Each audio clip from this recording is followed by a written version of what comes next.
রাসূলুল্লাহ সাল্লাল্লাহু আলাইহি ওয়াসাল্লামের ওফাতের কিছুদিন আগে আল্লাহর হাবিব সাহাবীদেরকে বললেন, সাহাবীরা রে, তোমাদের মধ্য থেকে একজন সাহাবী একটু এলান করে দাও, ঘোষণা করে দাও, হাবিবুল্লাহ আর দুনিয়ার জমিনে বেঁচে থাকবে না। রাসূলুল্লাহ সাল্লাল্লাহু আলাইহি ওয়াসাল্লাম আর দুনিয়ার জমিনে, হয়তো আমি দুনিয়ার জমিন থেকে কিছুদিন পরে বিদায় নিয়ে চলে যাব, তো তোমরা একটু মদিনার অলিতে গলিতে, মক্কার অলিতে গলিতে খবর দাও সাহাবীদের মাঝে যে রাসূলুল্লাহ সাল্লাল্লাহু আলাইহি ওয়াসাল্লাম আর দুনিয়ার জমিনে বেঁচে থাকবে না। তোমরা যদি রাসূলুল্লাহ সাল্লাল্লাহু আলাইহি ওয়াসাল্লামের কাছে কোনো কিছু পেয়ে থাকো, ঋণী হও, আল্লাহর হাবিব যদি তোমাদের কাছে ঋণী হয়ে থাকে, তাহলে হাবিবুল্লাহর কাছ থেকে তোমরা ঋণ পরিশোধ করে নাও। হাবিবুল্লাহর কাছ থেকে, হাবিবুল্লাহ কি শিক্ষা দিচ্ছেন, স্বভাব কি বলে রাসূলুল্লাহ সাল্লাল্লাহু আলাইহি ওয়াসাল্লাম, যে বান্দা মউতের আগে ঋণ পরিশোধ করার জন্য এলান করতেছেন, ঘোষণা করতেছেন। আমরা তো মরার পরে করি, কবরে, জানাজার মাঠে, যে এই বান্দার যদি কোনো ঋণ থাকে আপনারা বলবেন, বান্দার ঋণ আমরা পরিশোধ করার চেষ্টা করব। এটাও এলান দেওয়ার আমাদের দরকার আছে, এটাতে খারাপ কাজ কিন্তু না। কিন্তু আমাকে আগে নিজে সতর্ক হতে হবে যে আমি মউতের আগে আমার কাছে কে কি পরিমাণ অর্থ পাবে, আমি কার কাছে কতটুকু ঋণী, যা হাবিবুল্লাহ শিক্ষা দিতেন। সুবহানাল্লাহ। আল্লাহর হাবিব বলেন, সাহাবীরা, মক্কার অলিতে গলিতে, মদিনার অলিতে গলিতে তোমরা একটু তব বাজাইয়া এলান করে দাও, হাবিবুল্লাহ দুনিয়ার জমিনে আর বেশি দিন থাকবে না। হাবিবুল্লাহর কাছে যদি তোমরা কেউ কোনো কিছু পেয়ে থাকো, তাহলে হাবিবুল্লাহর সাথে দিদার করে, সাক্ষাৎ করে তোমাদের ঋণগুলি তোমরা নিয়ে নাও। সুবহানাল্লাহ। আল্লাহর হাবিব বলেন, পরের দিন সাহাবায়ে কেরামের ঢল নেমে গেল, হাজার হাজার লক্ষ লক্ষ সাহাবীদের মাকাম, সমস্ত সাহাবায়ে কেরাম মসজিদে নববীর মধ্যে এসে গেছে। হযরত ফজল ইবনে আব্বাস, আব্বাস রাদিয়াল্লাহু তাআলা এর ছেলে ফজল রাসূলুল্লাহ সাল্লাল্লাহু আলাইহি ওয়াসাল্লামকে গিয়ে বলেন, ইয়া রাসূলুল্লাহ, ইয়া হাবিবাল্লাহ, হাজার হাজার লক্ষ লক্ষ সাহাবী এসে গেছে, আপনার দিদারের জন্য এসে গেছে। যখনই তারা ঘোষণা পেয়েছে হাবিবুল্লাহ আর বেঁচে থাকবে না, আপনার সাক্ষাতের জন্য তারা বেকুল হয়ে গেছে। রাসূলুল্লাহ সাল্লাল্লাহু আলাইহি ওয়াসাল্লাম হাঁটতে পারে না, ফজল বিন আব্বাসের শরীরের মধ্যে ভর দিয়ে আল্লাহর হাবিব হুজরা শরীফ থেকে মসজিদে নববীর মধ্যে এসে বসলেন। রাসূলুল্লাহ সাল্লাল্লাহু আলাইহি ওয়াসাল্লাম আবার সাহাবীদের উদ্দেশ্যে করে বললেন, সাহাবীরা শোনো, আমার কাছে যদি তোমরা কোনো কিছু পেয়ে থাকো, আমি যদি কারো কাছে ঋণী হয়ে থাকি, আমার ঋণ পরিশোধ করার তোমরা সুযোগ করে দাও। তোমরা যদি আমার কাছে কোনো কিছু পেয়ে থাকো, তোমরা নিশ্চিন্তে বলতে পারো তোমাদের ঋণ আমি হাবিবুল্লাহ পরিশোধ করে দিব।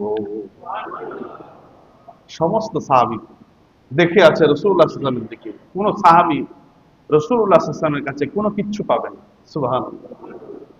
তো রাসূলুল্লাহ সাল্লাল্লাহু আলাইহি ওয়াসাল্লাম শিক্ষা দিচ্ছেন, সাহাবীরা, মউতের আগে ঋণ পরিশোধ করে যাও, মউতের আগে ঋণ পরিশোধ করে যাও। এটা রাসূলুল্লাহ সাল্লাল্লাহু আলাইহি ওয়াসাল্লামের স্বভাব। সুবহানাল্লাহ। মউতের পরে তোমার সন্তান, সন্তানাদি, আত্মীয় স্বজন, ভাই ব্রাদার ঋণ পরিশোধ করে কি না করে, এটার কোনো গ্যারান্টি নেই। তখন বহু দলিলের দরকার আছে, বহু সাক্ষীর দরকার আছে, কিন্তু তোমার জীবিত থাকাকালীন তুমি তোমার ঋণ পরিশোধ করো। সুবহানাল্লাহ।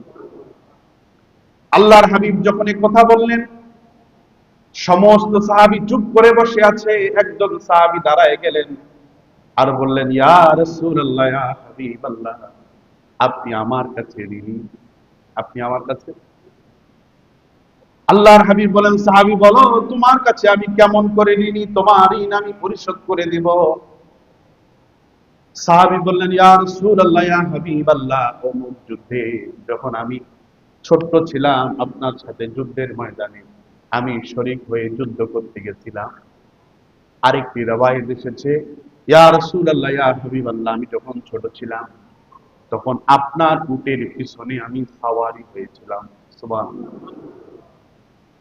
ইয়া রাসূলুল্লাহ, ইয়া হাবিবাল্লাহ, যুদ্ধের ময়দানে যুদ্ধ করতে অথবা সাওয়ারির উপর সাওয়ার হয়ে যখন যুদ্ধ চলতেছে, সেই সময় কাফের মুশরিকদেরকে আপনি আঘাত করতে গিয়ে আপনার লাঠির আঘাত কাফের মুশরিকদের শরীরের মধ্যে না পড়ে আমি আপনার সাহাবী অধমের পিঠের মধ্যে লাঠির আঘাত করেছে, লাঠির আঘাত, অথবা ইয়া রাসূলুল্লাহ উটের উপরে সাওয়ারি হতে উটকে বাড়ি দিতে গিয়ে ওই উটের চাবুকের আঘাত উটের উপরে না পড়ে আমি রাসূলুল্লাহ সাল্লাল্লাহু আলাইহি ওয়াসাল্লামের সাহাবীর পিঠের উপরে সেই চাবুকের আঘাত করেছি।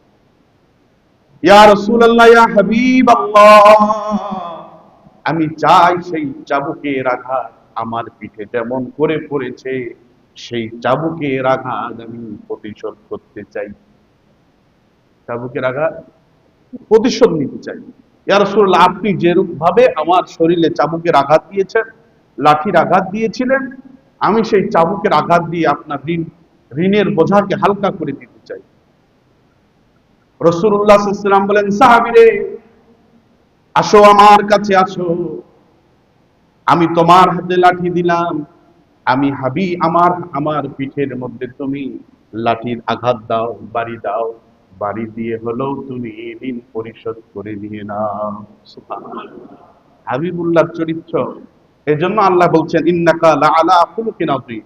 আমি কেন হাবিবুল্লাহর চরিত্রকে উত্তম চরিত্র প্রেরণ করেছি, উত্তম চরিত্রে চরিত্রবান করেছি। সাহাবী দৌড়ায় আসলেন, হাতের মধ্যে লাঠি নিলেন। রাসূলুল্লাহ সাল্লাল্লাহু আলাইহি ওয়াসাল্লামের সাহাবী খলিফাতুল মুসলিমিন হযরত আবু বকর সিদ্দিক, হযরত ওমর ফারুক, হযরত উসমান জিন্নুরাইন, হযরত আলী কাররামাল্লাহু ওয়াজহু সাহাবীর কদম মোবারকে পড়ে গেছে। সাহাবীরে আল্লাহর হাবিব খুব অসুস্থ, আল্লাহর হাবিবের শরীরের মধ্যে তুমি বাড়ি দিও না, একটা বাড়ির বদলে বরং আবু বকরের শরীরের মধ্যে তুমি 1000টা বাড়ি দাও, আবু বকর তোমাকে একটু শব্দ পর্যন্ত বলবে না। সাহাবী নাসরবান্দা, না হাবিবুল্লাহ আমাকে বাড়ি দিয়েছে, আমি হাবিবুল্লাহর শরীরে বেত্রাঘাত করব। সাহাবী বলে, ইয়া রাসূলুল্লাহ, ইয়া হাবিবাল্লাহ, যখন আপনি আমাকে বাড়ি দেন, বেত্রাঘাত দেন, তখন আমার শরীরের মধ্যে কোনো কাপড় ছিল না, শরীর আমার উলঙ্গ ছিল, শরীরের মধ্যে কোনো কাপড় ছিল না গো নবী। আল্লাহর হাবিবকে যখন এই কথা বললেন, আল্লাহর হাবিব নিজের জুব্বা মোবারক খুলে দিলেন। সুবহানাল্লাহ। ঋণটা কি জিনিস, রাসূলুল্লাহ সাল্লাল্লাহু আলাইহি ওয়াসাল্লাম কি আদর্শে মানুষকে আদর্শবান করতেছেন। আর আজকে যদি আমাদের সামনে এরকম বলা হতো, তাহলে না জানি কি উল্টাটা হইতো, উল্টাটা হইতো না। এজন্য আল্লাহ বলছেন, লাকাদ কানা লাকুম ফি রাসূলিল্লাহি উসওয়াতুন হাসানাহ। বান্দা, আদর্শ যদি তোমরা আদর্শবান হতে যাও, তাহলে হাবিবুল্লাহর আদর্শে আদর্শবান হও। দুনিয়ার কোন নেতা নেত্রীর আদর্শে আদর্শবান হওয়ার দরকার নেই। নেতা নেত্রীকে যদি এরকম করে বলা যায়, তাহলে উল্টা কোন পদ মতে কোন ঘাটে ফালাইয়া 14 শিকের ভাত খাওয়াবে, খাওয়াবে না নাই? রাসূলুল্লাহ সাল্লাল্লাহু আলাইহি ওয়াসাল্লাম জুব্বা মোবারক খুলে দিলেন। আল্লাহর হাবিব নিজ হস্ত মোবারক দিয়ে সাহাবীর হাতে লাঠিখানা দিলেন, আর বললেন, সাহাবীরে আমার পিঠের মধ্যে তোমাকে আমি জয়টা বাড়ি দিয়েছি, যতগুলো বাড়ি দিয়েছি, আমি হাবিবুল্লাহর পিঠের মধ্যে তুমি ততগুলো বাড়ি দিয়ে দাও। সাহাবী লাঠি মোবারক দিয়ে হাবিবুল্লাহর পিঠের পিছনে যখন দাঁড়িয়েছেন, সাহাবী আমার লাঠি মোবারক ফেলে দিয়ে রাসূলুল্লাহ সাল্লাল্লাহু আলাইহি ওয়াসাল্লামের পিঠের মধ্যে যে মোহরে নবুয়ত আছে, এই মোহরে নবুয়তের মধ্যে এবার চুম্বন করা শুরু করেছেন। সুবহানাল্লাহ। আর বললেন, ইয়া রাসূলুল্লাহ, ইয়া হাবিবাল্লাহ, ক্ষমা করে দিবেন, মাফ করে দিবেন নবী গো, আপনি আমাকে বাড়ি দিয়েছেন এটা সত্য, তাই বলে আপনার পিঠে আমি কোনোদিন বাড়ি দিতে পারি না। ইয়া রাসূলুল্লাহ, ইয়া হাবিবাল্লাহ, যেদিন শুনলাম এলান হয়ে গেল 10 বাজিয়ে বাজিয়ে আল্লাহর হাবিব দুনিয়ার জমিনে আর থাকবেন না, সেদিন আমি চিন্তা করা শুরু করলাম যে হাবিবুল্লাহকে ছাড়া 1 সেকেন্ড আমি থাকতে পারি না। সেই হাবিবুল্লাহকে যদি দুনিয়া থেকে আমি হারিয়ে ফেলি, হাবিবুল্লাহকে দুনিয়া থেকে হারিয়ে ফেলার ভয়ে আমি কি কাজ করতে পারি, হাবিবুল্লাহর সন্নিকটে কেমন করে যেতে পারি, এই জন্য এই কৌশল আমি অবলম্বন করেছি। সুবহানাল্লাহ। ইয়া রাসূলুল্লাহ, জীবনে একটা স্বাদ ছিল, আশা ছিল আপনার মোহরে নবুয়তের মধ্যে একটু চুমু খাবো। আল্লাহর হাবিব বলেন, সাহাবীরে আবার মোহরে নবুয়তের মধ্যে তুমি যেহেতু চুমু খেয়েছো, আমি হাবিবুল্লাহ সাক্ষ্য দিচ্ছি তোমার এই ঠোঁট কোনোদিন আল্লাহর জাহান্নামে যাবে না।